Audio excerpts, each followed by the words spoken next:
Hello, future officers. Welcome to Decoded once again. So, we are taking up the revision test number 7 of CSAT revision series. So, we'll start with question number 1. Okay. So, this is a PYQ of UPSC. In how many ways can a batsman score exactly 25 runs by scoring single runs, fours, and sixes only? ठीक है, irrespective of sequence of scoring the shots. ठीक है, okay. In here, we are given that batsman can only score single, 1 run, 4 run and 6 run, और उसको overall 25 run मारने हैं, तो वो कितने तरीकों से मार सकता है? तो आपको मैंने पहले ही बताया कि यूपीएससी जनरली नहीं पूछता है परम्यूटेशन क्वेश्चन, कॉम्बिनेशन क्वेश्चन अभी तक भी। वो काउंटिंग के क्वेश्चन पूछता है कि आपको केस दिया गया है और उसमें आप काउंट करके बताओ कितनी पॉसिबिलिटी बनेगी। अब देखिए, आप सीधी सी इक्वेशन लिख सकते हो कि समझ लीजिए उसने एक्स तो 1 रन लिए, वाई उसने लिए 4 रन्स और 6 उसने लिए आपके जेड रन्स। ठीक है, तो आपको बन गया x plus 4y plus 6z is equal to 25। ठीक है, अब एक मैक्स, अब सबसे ज्यादा एक्सट्रीम केस लेते हैं पहले कि जो सिक्सेस थे ना वो सबसे ज्यादा मारे गए, कि जेड सबसे ज्यादा सिक्सेस कितने मार सकता है। अगर ये जेड इज इक्वल टू 4, 4 छक्के मारता है वो, तो इसका मतलब वो 24 रन स्कोर कर सकता है और मान लिया 25। ठीक है, तो समझ लीजिए फर्स्ट केस लेते हैं हम, केस नंबर 1 आपका, जहां उसने z इज इक्वल टू 4 मतलब 4 सिक्सेस मारे, तो x plus 4y plus 24 is equal to आपका 25 आ जाएगा। इसका मतलब x प्लस 4y आपका आ जाएगा कितना, 1। ठीक है, तो यहाँ पर इसका मतलब y आपका 0 होगा और x इज इक्वल टू 1 होगा, तभी ये पॉसिबिलिटी पॉसिबल है। तो ये आपका 1, तो एक तरीका तो हो गया कि आपका एक बारी 1 रन लिया, फिर 0 लिया और फिर 4 सिक्सेस मारे, तो आपके 25 बन गए। तो ये आपका 1 वे हो गया। तो z इज इक्वल टू 4 लोगे तो एक आपके 1 वे आ गया यहाँ पे। एक एक तरीका तो ये हो गया। अब नेक्स्ट पे चलते हैं, केस नंबर 2 लेते हैं हम। ठीक है, अब ये आपका जो है 4 से ज़्यादा छक्के नहीं मार सकता। अगर उसने 5 छक्के मार दिए तो वो 26 × 5 30 रन हो जाएंगे, जो हमारी रिक्वायर्ड अमाउंट 25 से ज़्यादा है, so that would not be a case. So here we will take z is equal to 3, that he hits 3 sixes. So 6 into 3 is 18 run. Through sixes he scores 18 runs. So we are here with that x plus 4y plus 6 into 3 is equal to your 25. So we get x plus 4y plus आपका 18 is equal to 25. Okay, so x plus 4y is equal to your 7. So now we have to satisfy this. So if I put x is equal to 3 and y is equal to 1, I get 7. And if I put x is equal to 7 and y is equal to 0, then I also get 7. So these two possibilities are there. So in this way, from here we are getting the two ways. Okay, now we'll go to case number आपका 3, where z is equal to 2, that from 6 he scores 6 into 2, that is your 12 runs. So x plus 4y plus 12 is equal to your 25. This gives me x plus 4y is equal to your 13. Okay, so here if x is 1, then y has to be 3. If x is 5 over here, then 5 and 4 into 2, the y has to be 2, then we'll get 13. And here if x is equal to 9, then y is equal to 1. And if x is equal to 13, y would be 0. So there are 4 ways in this, 4 ways. Okay, now let's take case number आपका 4, where z is equal to 1, that he squares only 6 runs using success. So x plus 4y plus 6 is equal to 25. So we get x plus 4y is equal to 19. So x plus 4y is equal to 19. So if I put x is equal to your 3, then I get y is equal to your 4. In here, if I put x is equal to your 7, then I get y is equal to 3. If I put your x is equal to आपका 11, then your y is equal to 2 over here. If I put your x is equal to 15, then y would be your 1, because 15 plus 4 is equal to your 19. If I put x is equal to 19 over here then y has to be 0। तो ये कितने veg हो गए, 1 2 3 4 5। तो यहाँ से आपके 5 veg आते हैं। अब एक आखिरी केस है जहाँ पे एक भी 6 नहीं हिट किया गया है। z is equal to 0, no run is score through 6, तो x plus 4y is equal to 25 over here. Okay, now if I put x is equal to 1 over here, then I must have y is equal to 6. 6 into 4, 24, plus 1, 25. So y is equal to your 6, isn't it? Similarly, if I put x is equal to 5 over here, then it has to be y is equal to also 5. 5 5 is 25 plus 5, 25. Sorry, 5 4 20 or 5. If I put x is equal to your 9, then your y has to be 4. 4 4 is 16 plus 9, 25. Okay. If I put your x is equal to 13, then your y would be 3. If I put your x is equal to 17, then y is equal to 4, 17 plus 8, 25. So y has to be 4, 2. If I put your x is equal to 21, then y is equal to 1. If I put your x is equal to 25, then your y has to be 0. So it will be 1, 2, 3, 4, 5, 6, 7. 7 ways. So your total ways are 7 plus your 5 from here, and then from case number 3 you have 4 ways, and then your 2 ways from case number 1. So you have 5 plus 4 plus 2 ways from case number 2, and 1 way from case number 1. So we add it, we get 7 and 5, your 12, plus 8 plus 1, 7 ways, 5 ways, your 4 ways, and your 2 ways. Okay, so this is your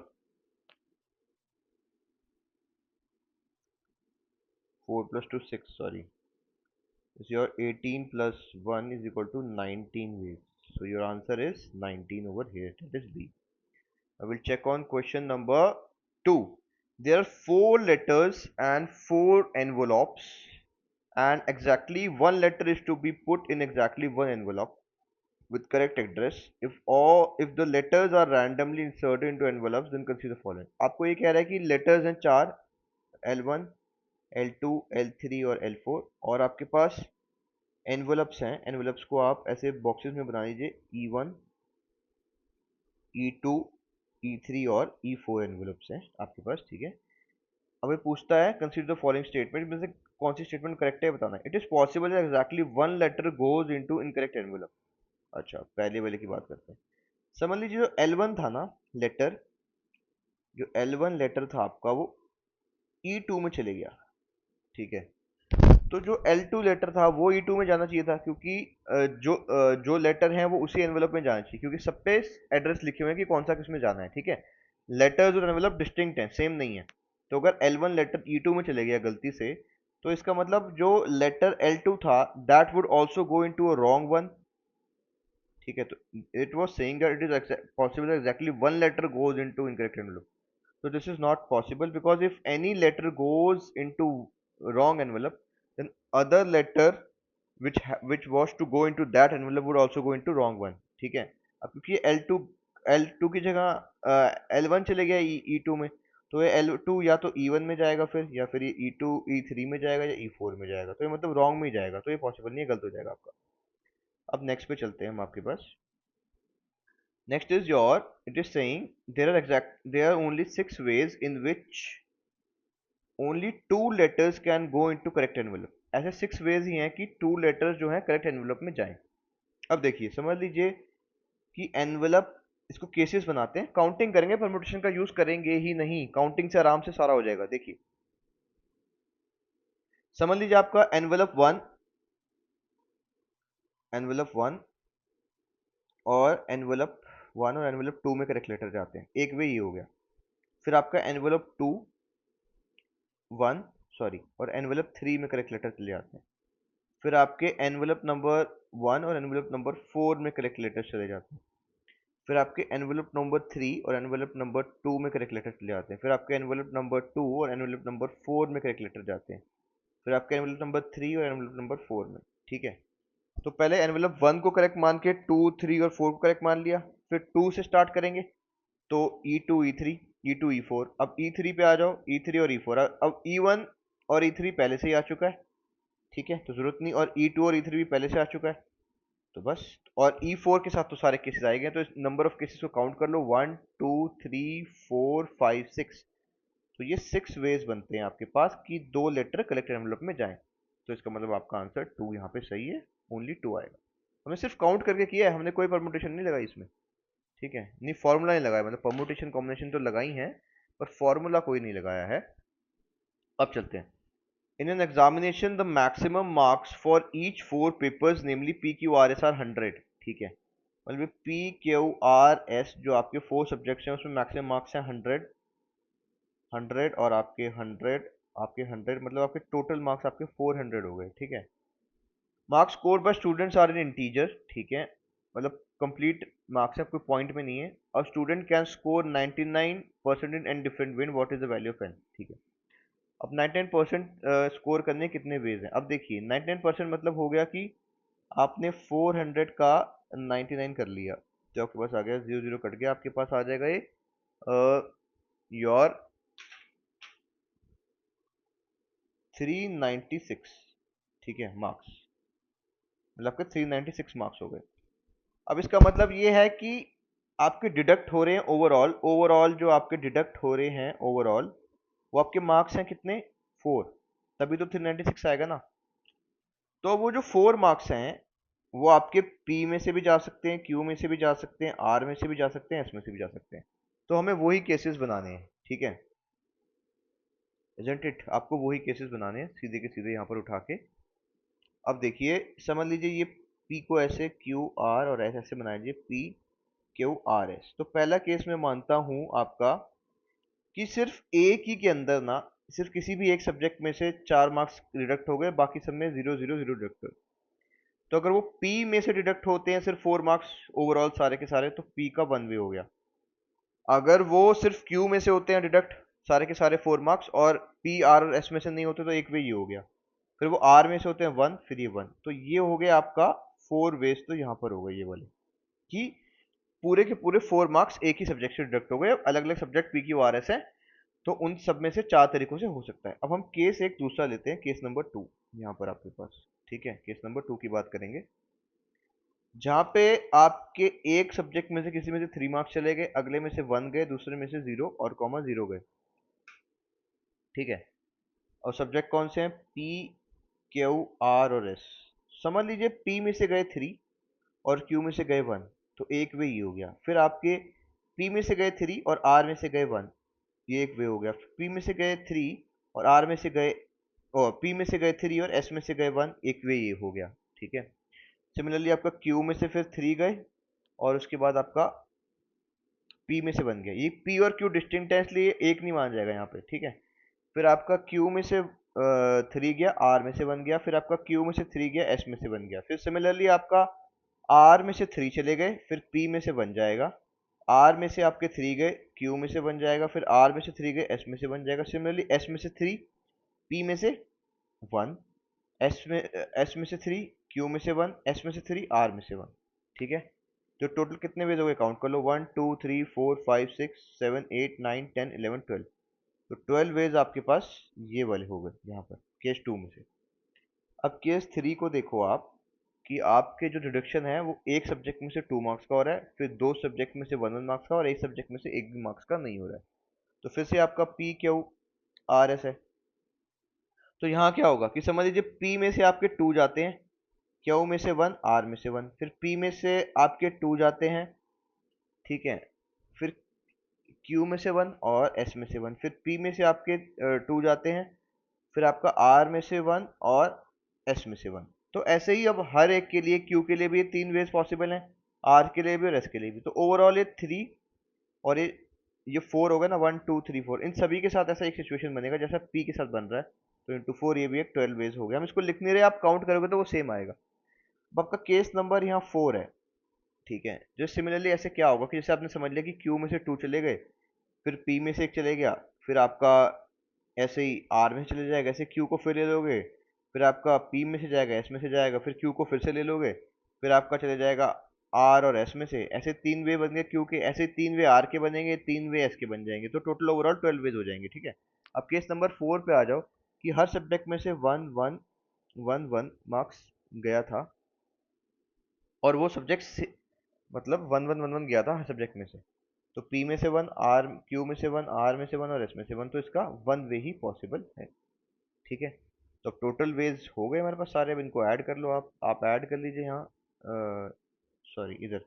जैसे कि आपका case number 1 था, इसमें से आपके 4 veg थे, फिर case number 2 में से आपके 12 वेज, फिर केस नंबर 3 में से 12, फिर केस नंबर 4 में से 1, तो आपका आ गया ये ओवरऑल।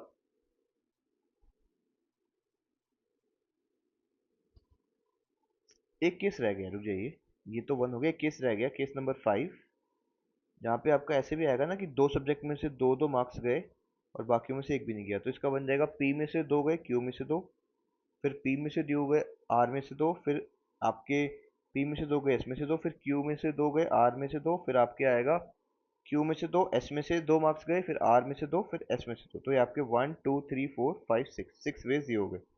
बाकी इसमें सेम आएंगे ना वो, तो और वेज नहीं बनेंगे, तो आपके टोटल हो जाएंगे 4 प्लस 12 प्लस 12 प्लस 6 प्लस 1, तो 12 to 24 plus 6 30 plus 4 34 plus 1 35 ways, तो ओवरऑल आपका 35 वेज में ये हो रहा है, तो इसका आपका आंसर है 35 जो कि है डी। ठीक है, अब नेक्स्ट क्वेश्चन में चलते हैं आपके पास। नेक्स्ट क्वेश्चन भी आपका इसी का है। A flag is design with 4 horizontal strips, मतलब कि एक आपके पास यहाँ पे फ्लैग है पूरा ऐसे।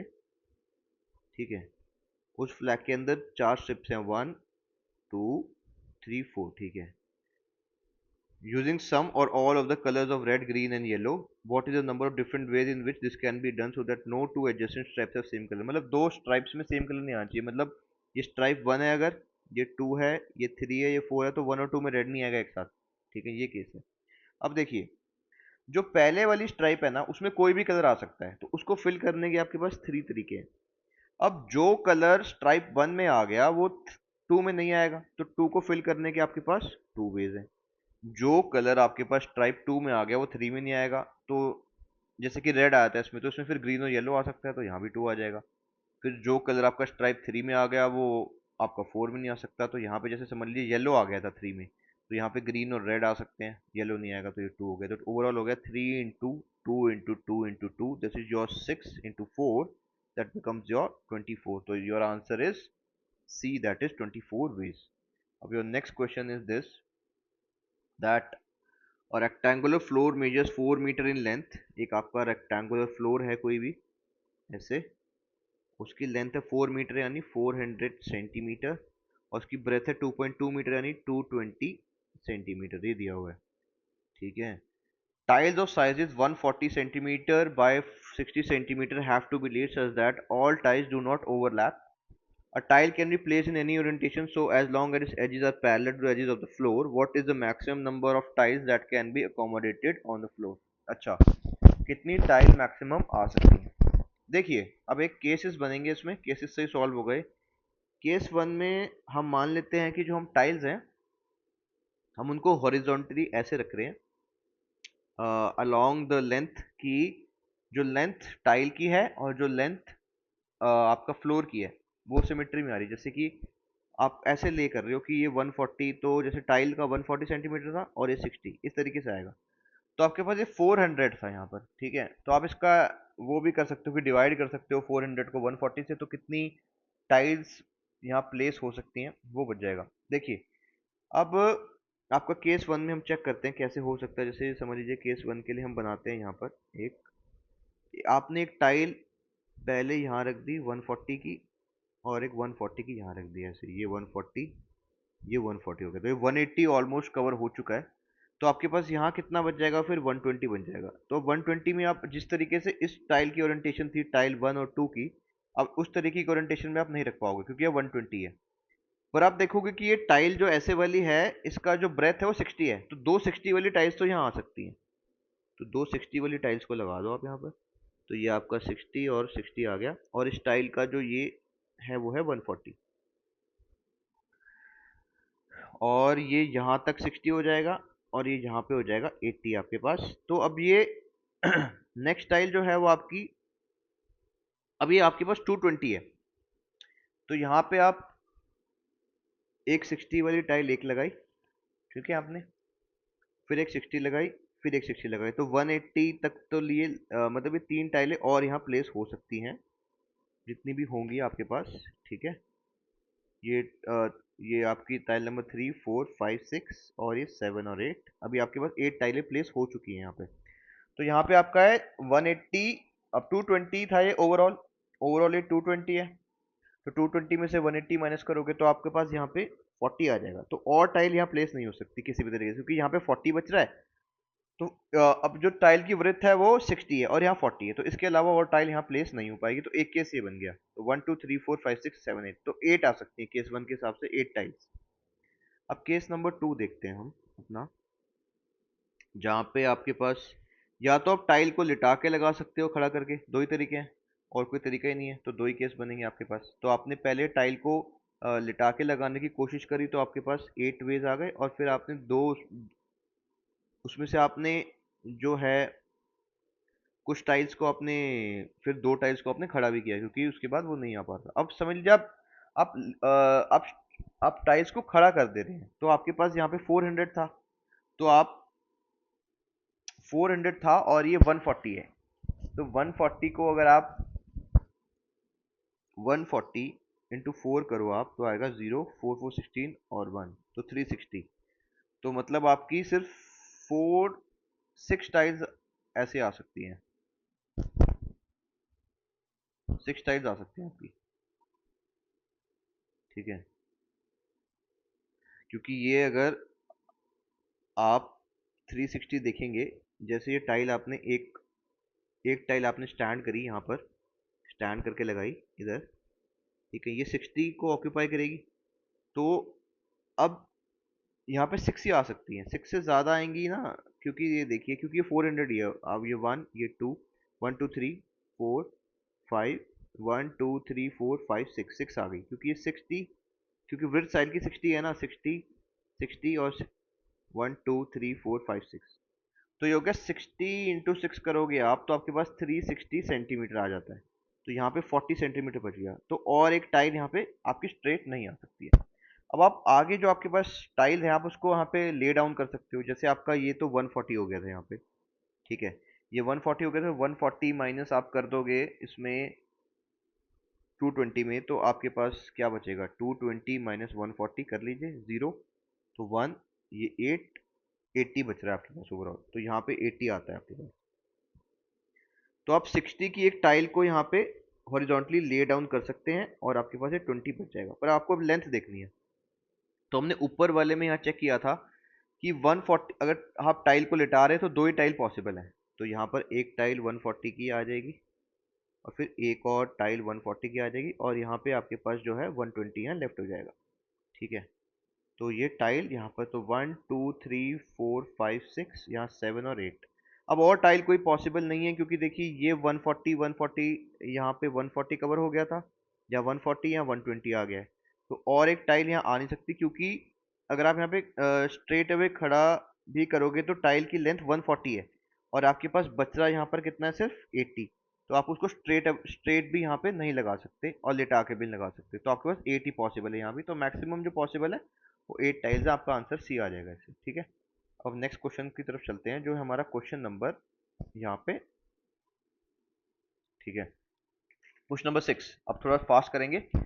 Is an examination section was taken by some student, out of 33 students cleared cut off in section number 1। देखिए एग्जामिनेशन में सेक्शन 1 था ये, ठीक है। 34 students cleared cut off in section number 2, 32 clears cut off in section number 3, 10 students cleared cut off in section A 1 and 2, 9 cleared in 2 and 3, 8 cleared in section 1 and 3। The number of people who cleared each section alone was 21। जैसे कि सिर्फ section 1 किया हो वो कितना है, 21, सिर्फ section 2 किया हो वो 21 है, और सेक्शन सिर्फ 3 किया हो वो भी 21 है, तो यहाँ पर दिया है। तो आपका सेक्शन 1 में ओवरऑल जो है वो 33 है, तो इसको सेक्शन 1 मान लेते हैं हम। तो ये आपका सेक्शन नंबर 1 है, तो इसमें ओवरऑल 33 स्टूडेंट्स ने क्लियर कर लिया। अब आपका सेक्शन 2 है, वो इंटरसेक्ट कर रहा है सेक्शन 1 से, जो सेक्शन 1 और 2 दोनों क्लियर करे होंगे, सेक्शन आपका ये 2 आ जाएगा, इसमें ओवरऑल बच्चों ने किए 34 क्लियर। फिर आपका सेक्शन नंबर 3 भी है, ठीक है, तो ये सेक्शन नंबर आपका 3 होगा जिसमें ओवरऑल सारों ने मिलाकर किए हैं 32 क्लियर। अब आपको दिया कि सिर्फ ओनली वन, जो ओनली वन है, देखो number of people who cleared section alone was equal to 21 for each section, कि सिर्फ जिसने सिर्फ सेक्शन 1 ही किया हो वो 21 है, जिसने सिर्फ सेक्शन 2 ही किया हो वो भी 21 है, जिसने सेक्शन सिर्फ आपका 3 किया वो भी 21 है, ठीक है। तो इसको मैं ए मान लेता हूँ, देखिए इसको मैं बी मानता हूँ, इसको सी और मैं इसको डी मानता हूँ। डी जो है वो आपका वो है कि जिसने तीनों सेक्शन में क्लियर किया हो, ठीक है, जो ये डी है आपका वो है कि किसने तीनों सेक्शन में क्लियर कर लिया हो।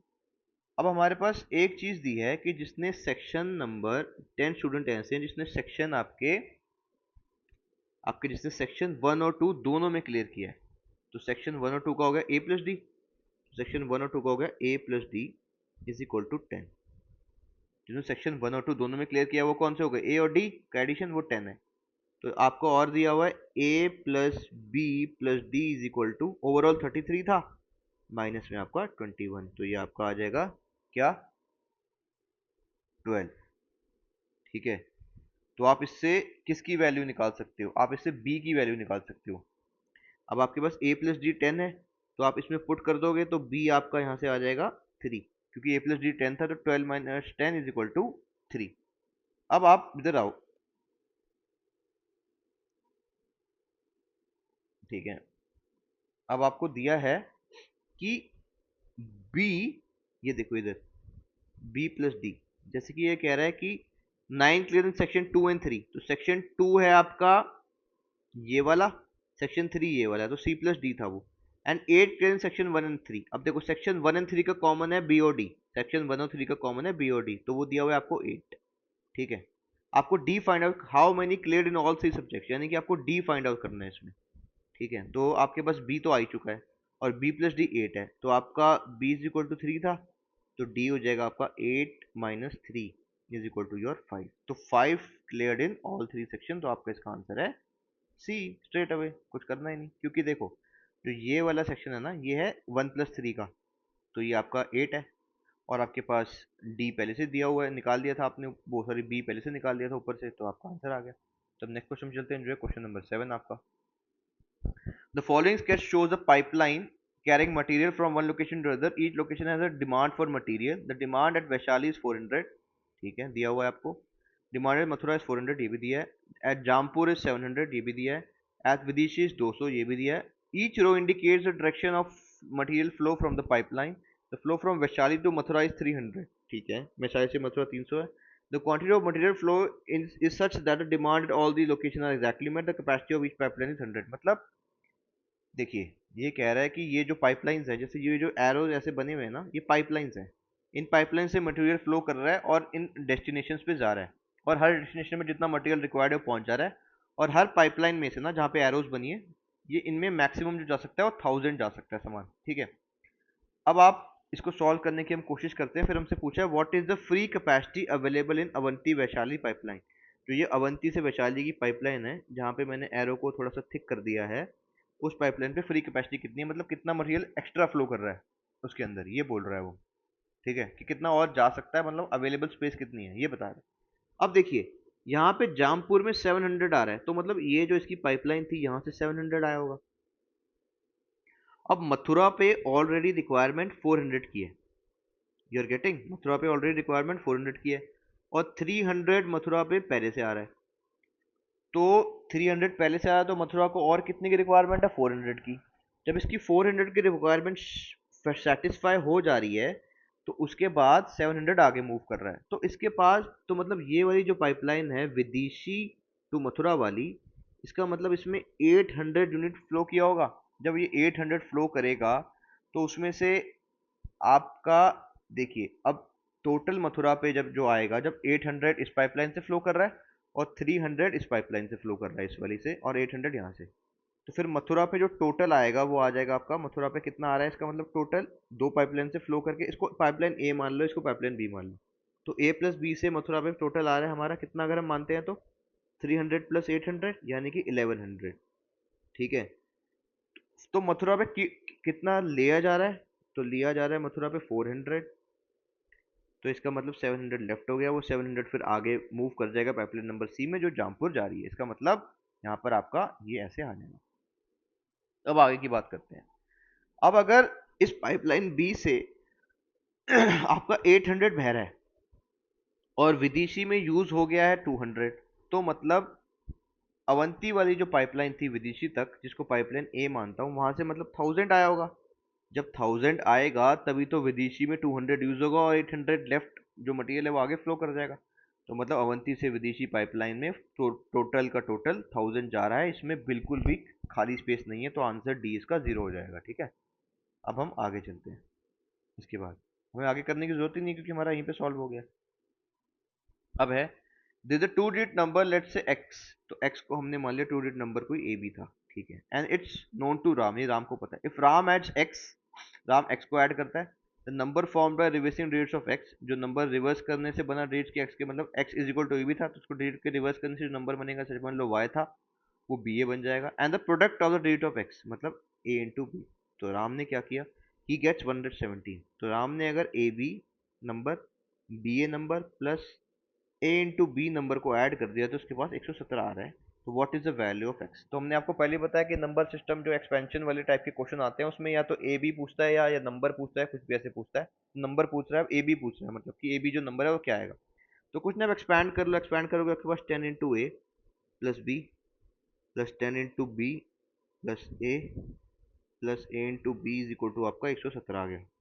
तो आप यहाँ पे 11a plus 11b plus a into b आपका 117, तो आप 11 कॉमन ले लो, a plus b plus a into b is equal to your 117 over here. अब देखिए, कभी कभी मैंने आपको पहले ही बताया कि आपको ऑप्शन से चेक करना पड़ता है। जब आपके अब यहाँ से आप कुछ नहीं कर सकते फर्दर, आप ऑप्शन में से वैल्यू पुट कर लो ए और बी की। ए आपका 3, बी 6 या जो भी आपका आएगा, क्योंकि ये जो एक्स फाइंड करना है ना आपको, तो एक्स क्या है, ए बी है, तो मतलब इसका एक डिजिट ए होगा एक बी होगा। तो आप पहले ऑप्शन से चेक करना शुरू कर दो। आपके पास 11 था, ए को 3 डाल लो, बी को 6 डाल लो। यहाँ पे आप ले रहे हो x is equal to a b is equal to 36 मान रहे हो आप, तो आपने ए की वैल्यू 3 मान ली, बी की 6 मान ली, प्लस 6 इंटू 3। देखते हैं क्या आता है। ये आता है 11 इंटू 9 प्लस 18, तो आपका आ जाएगा 99 प्लस 18, तो आपका आ गया 117। तो ये सेटिस्फाई हो गई, तो मतलब आपका ऑप्शन ए है। अब आपको आगे जाने की जरूरत ही नहीं है, आपका आंसर सॉल्व हो गया। बैक नेक्स्ट पे चलते हैं। A boy is a boy is twice as efficient as his younger brother.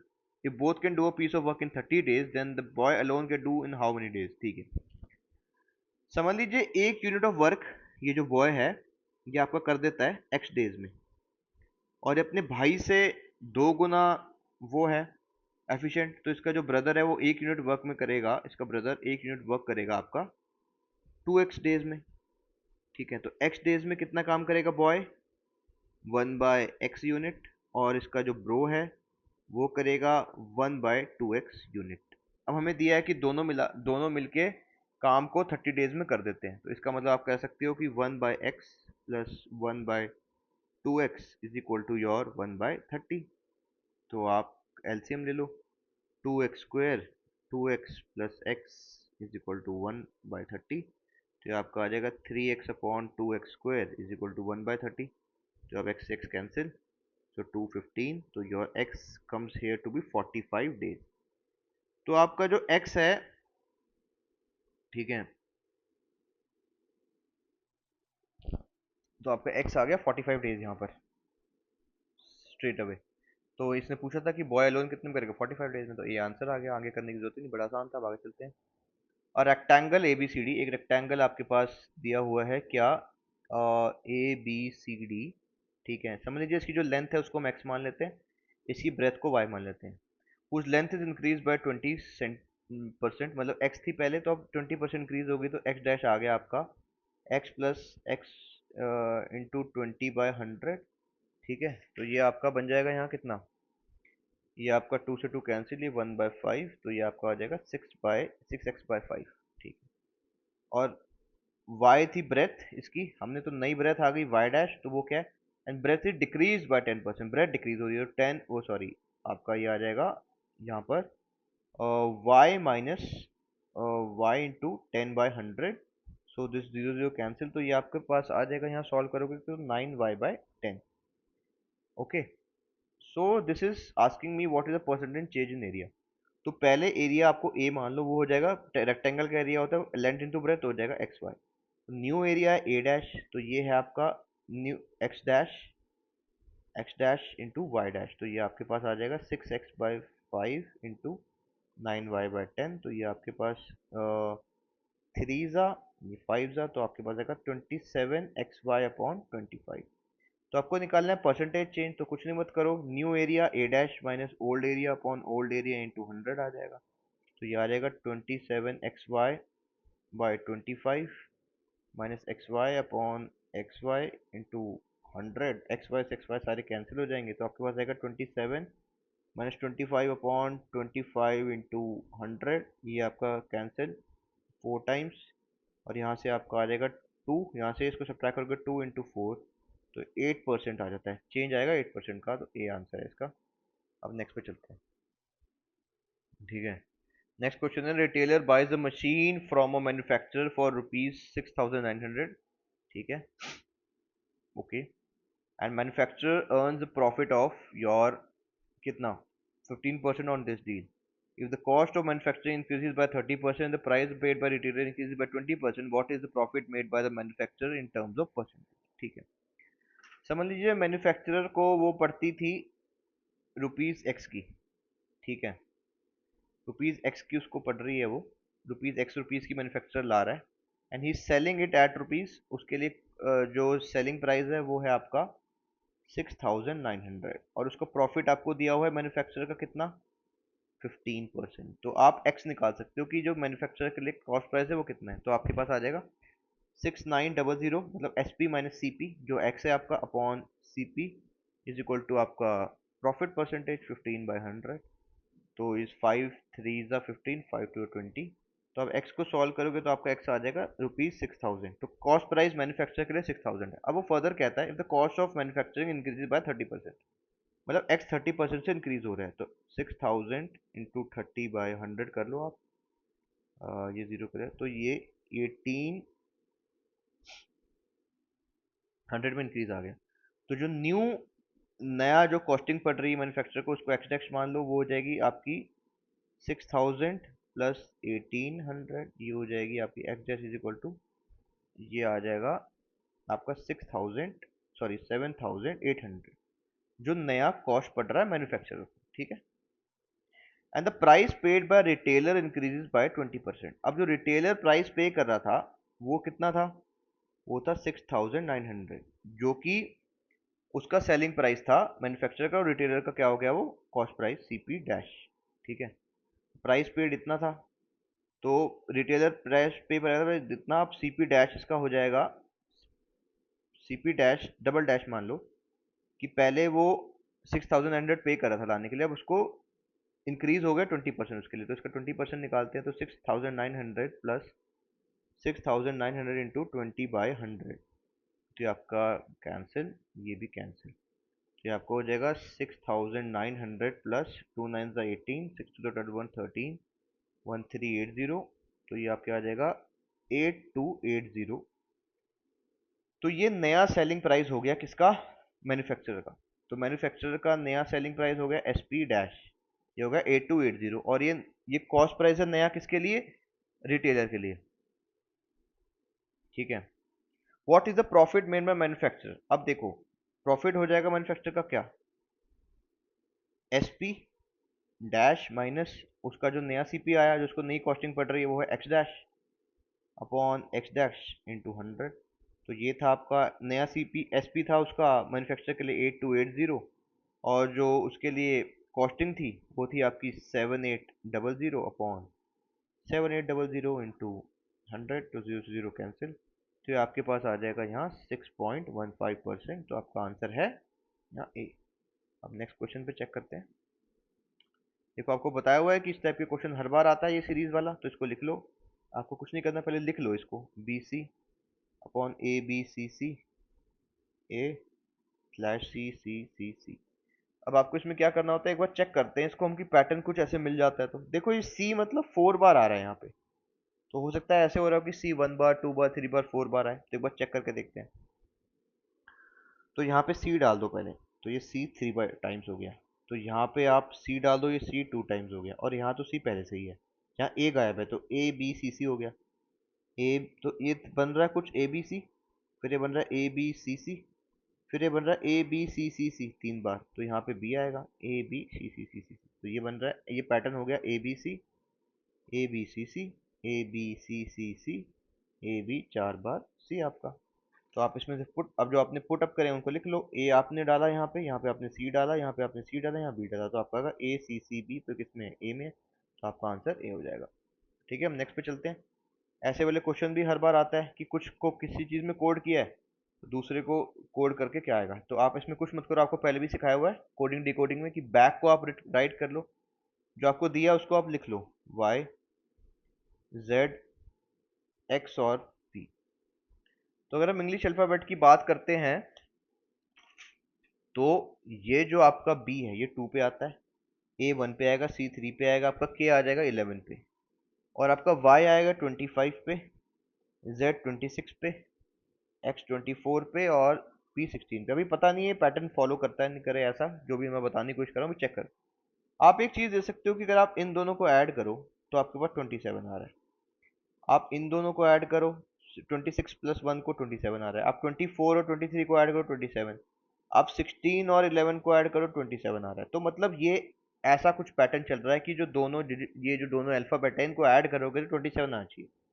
तो एल ए के ई में भी हम यही सेम पैटर्न को देखेंगे कि क्या आता है। तो देखते हैं, आपका एल जो है इंग्लिश अल्फाबेट में लाया करेगा कितने नंबर पे लाया करता है एल। एल आपका लाया करता है 12 पे, ए करता है 1 पे, के आपका करता है कितने पे 11 पे, और ई आपका करता है 5 पे। अगर आपको ये नहीं आता है तो आप ए बी सी डी लिख लो पूरी यहाँ से यहाँ तक, और उनके ऊपर नंबरिंग डाल लो, आपको ये पता लग जाएगा। ठीक है, मेरे को ये याद है तो मैं आपको डायरेक्टली बता रहा हूँ। तो अब आपको यहाँ पे 27 बना रहे हैं, तो आपको वो नंबर चाहिए जो यहाँ 15 दे जाए। ठीक है ना, इजंट इट। और आपको यहाँ वो नंबर चाहिए जो आपको 26 दे, तभी आपका 27 बनेगा। और यहाँ पे आपको 27 बनाने के लिए यहाँ पे चाहिए क्या, यहाँ पे चाहिए 6 और यहाँ चाहिए 1। ठीक है, और यहाँ पे 27 बनाने के लिए आपको क्या चाहिए, 22 चाहिए। तो अब अल्फाबेट जो 15 नंबर पे आ रहा है वो यहाँ आ जाएगा। 15 पे आता है आपका ओ, 26 पे कौन सा आता है आपका जेड, 16 पे कौन सा आता है आपका क्यू आता है, और आपका 22 पे कौन सा अल्फाबेट आता है, 22 पे आता है आपका वी। तो आपका आ जाएगा ये, सॉरी 16 पे आपका पी आता है, पी, क्यों नहीं पी, पी आता है 16 पे आपका, क्यों नहीं आएगा। तो आपका ये बन गया ओ जेड पी वी। तो ये ऑप्शन में है क्या, चेक करो, ओ जेड पी वी है, ए में है, तो ये आंसर हो गया। अब नेक्स्ट पे चलते हैं। A man walks down the back side of his house 25 meters, then turns right and walks 50 meter again, then turns towards left again and walks 25 meter. If his house faces east, then what is the direction from the starting point? ठीक है, कोई नहीं। देखो direction का भी एक question हर बार आता है, तो मैं आपको वही क्वेश्चन करा रहा हूँ जो हर बार आते हैं, ताकि आपकी इतनी प्रैक्टिस हो जाए। हमने जितने भी क्वेश्चन अभी तक लिए हैं ना, अभी तक 6 टेस्ट हो चुके हैं, वो सारे वो ही हैं जो हर बार जिन पैटर्न के क्वेश्चन आते हैं, ताकि आप उन पैटर्न को प्रैक्टिस कर लोगे ना तो आपको 100% सही हो जाएंगे। ठीक है, तो अब इसने बताया कि इस हाउस फेसेस ईस्ट, समझ लीजिए उसका हाउस यहाँ था एच, और ये ईस्ट को फेस कर रहा था। अब आगे चलते हैं, हाउस एच है ये। Man walks down back side of his house, ये अपनी हाउस के बैक साइड से वॉक करता है, मतलब ये इधर जा रहा है, इस वाली डायरेक्शन में जा रहा है ये कहीं पर, यहाँ से। अब इसने यहाँ से टर्न किया राइट, तो यहाँ से इसने राइट की तरफ टर्न लिया, और 25 मीटर इसने, पहले तो 25 मीटर यहाँ वॉक किया कि he back side of his house 25 metre, he turn right and walk 50 metre, तो यहाँ पे इसने 50 मीटर वॉक किया, एंड टर्न टुवर्ड्स लेफ्ट, फिर ये लेफ्ट को टर्न करता है और यहाँ वॉक करता है अगेन 25 मीटर। तो अब आदमी यहाँ पर पहुंच गया, मैन जो है वो यहाँ था, यहाँ पे है उसका हाउस है, यहाँ हाउस यहाँ है, मैन यहाँ है। अब ये कह रहा है if his house faces east, ठीक है, then what is the direction from the starting point. तो ये जो डायरेक्शन है ये देखो कौन सी है, नॉर्थ वेस्ट है यहाँ पर, हाउस के रिस्पेक्ट में, तो डी आंसर आ जाएगा नॉर्थ वेस्ट। अब अगला देखते हैं, ये सीक्वेंस सीरीज का क्वेश्चन है, इसके 2 से 4, इसके 4 4 5 5 क्वेश्चन आते हैं हर साल, तो इसलिए इसमें 2 क्वेश्चन दिए गए हैं, और उसी टाइप के जिस टाइप के पूछता है वो, ये आपके पास पता करना है आपको, ये एक सीरीज है। Which of the following can be suitably fill up the blank in the above mention, इस ब्लैंक को हमने फिल करना है। तो आप ये देख सकते हो 1 into 1 लिख लो, इसको 121 को क्या लिख सकते हो 11 into 11, 1 2 इसको लिख सकते हो 111 इंटू 111, इसको लिख सकते हो 1111 इंटू 1111। तो नेक्स्ट जो आ जाएगा वो आ जाएगा 11111 5 टाइम्स, 111111 5 टाइम, ये आ जाएगा। तो इसका मतलब अगर आप इसको मल्टीप्लाई करोगे, इसको मल्टीप्लाई करेंगे, आपके पास आएगा 1 2 3 4 5 4 3 2 1, ये आंसर है इसका।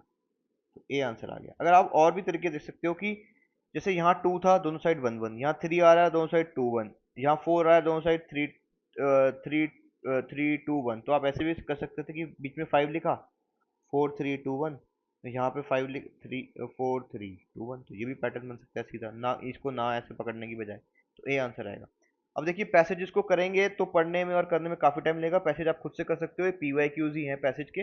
पैसेज करते हुए एक चीज का ध्यान रखना है कि जो पैसेज में लिखा है उसी को सही मानना है, आउटसाइड एनवायरनमेंट से इन्फ्लुएंस ना हो, आपका आंसर ठीक आ जाएगा हमेशा। तो क्वेश्चन नंबर 16 जो पैसेज का है उसका आंसर आपका डी है। क्वेश्चन नंबर 17 जो पैसेज का है उसका आंसर आपके पास ए है। क्वेश्चन जो आपके पास 18 है पैसेज का, उसका आपका आंसर है सी। जो आपके पास पैसेज में क्वेश्चन नंबर 19 है उसका आंसर आपके पास फिर से सी है। आपके पास जो क्वेश्चन नंबर 5, पैसेज नंबर 5 में क्वेश्चन नंबर 20 है उसका आंसर आपके पास सी है। तो with this we are done with the solution to test assignment number 7।